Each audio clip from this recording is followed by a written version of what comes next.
Bayangin lo bangun pagi di Colombo, ibu kota Sri Lanka. Warung-warung pada tutup, antrian bensin ngular sampai 3 km. Orang-orang protes di jalanan. Tahun 2022, Sri Lanka resmi default alias gagal bayar utang. Dalam skala negara, angkanya sebenarnya nggak separah itu. Sekitar 114% dari ekonomi mereka. Sri Lanka harus bayar utang sekitar 4 miliar dolar. Nah, padahal duit yang mereka punya itu cuma sisa 1,9 miliar dolar.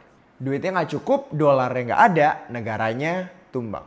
Sekarang kita lihat Jepang. Negara yang kelihatannya perfect, kereta tepat waktu, teknologi canggih, ekonomi terbesar ke-6 di dunia.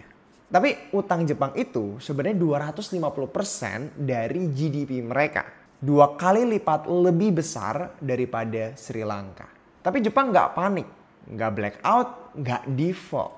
Kenapa Sri Lanka yang utangnya lebih kecil bisa bangkrut, tapi Jepang yang utangnya jauh lebih gede bisa thriving sampai sekarang?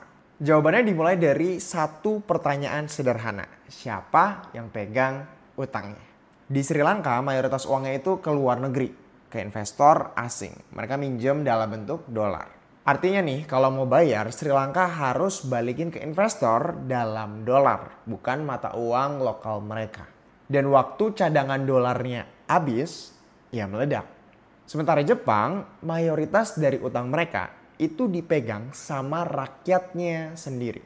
Sekitar 46% dipegang langsung oleh Bank of Japan. Sisanya oleh bank lokal, dana pensiun, dan masyarakat Jepang. Investor asing cuma ada sekitar 6% dari totalnya. Artinya kalau Jepang mau bayar utang, mereka sebenarnya balikin ke rakyatnya sendiri. Nggak perlu cari dolar dan nggak perlu terlalu tergantung sama investor asing.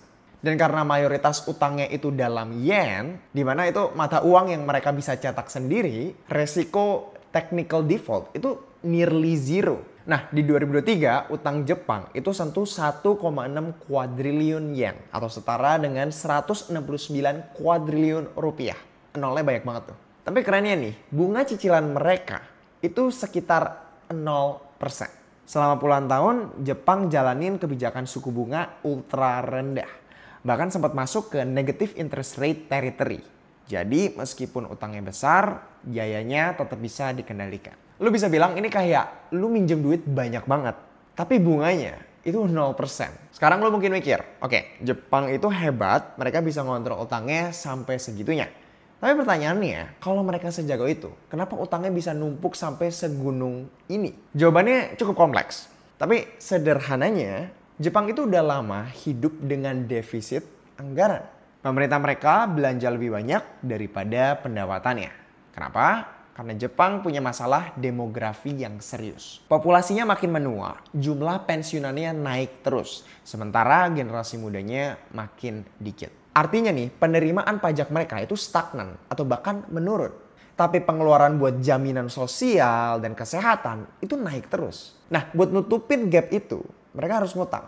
Dan untungnya karena ekonominya stabil, mereka bisa terus ngutang dari rakyatnya sendiri. Tapi menurut gua, the million dollar question is, apakah model ekonomi ini sustainable? Dan sejujurnya gak ada yang tahu jawaban itu. Karena meskipun Jepang belum tumbang, mereka lagi hidup di ekosistem yang sangat rapuh. Kalau inflasi beneran lepas kendali dan Bank of Japan harus naikin bunga, biaya cicilan utang mereka bisa langsung melonjak. Dan ini bakal bikin tekanan fiskal yang luar biasa banget. Belum lagi kalau populasinya makin menua dan demografi Jepang kayak gini terus, yang ada ekonominya akan terus decline, dan akhirnya boom. Tapi yang bikin Jepang beda itu ya trust, kepercayaan. Investor masih percaya sama ekonomi Jepang. Rakyatnya juga percaya sama mata uang mereka sendiri. Dan trust itu nggak bisa dibeli. Itu dibangun puluhan tahun. Jadi kalau ada negara lain, termasuk Indonesia nih, yang mau utangnya kayak Jepang, pertanyaannya bukan sekedar berapa jumlah utangnya. Itu penting, tapi bukan yang paling penting. Yang lebih penting kalau ngomongin utang, itu adalah pertama, utangnya dalam mata uang apa? Lokal atau dolar. Kedua, siapa yang pegang utangnya? Investor lokal atau lebih banyak investor asing? Dan yang ketiga, apakah rakyatnya percaya sama ekonominya sendiri? Karena kalau enggak, bisa bahaya. Karena utang itu bukan cuma soal angka, itu soal ekosistem, itu soal trust, itu soal kepercayaan. Dan pastinya soal siapa yang punya kontrol atas uang yang masuk dan keluar itu.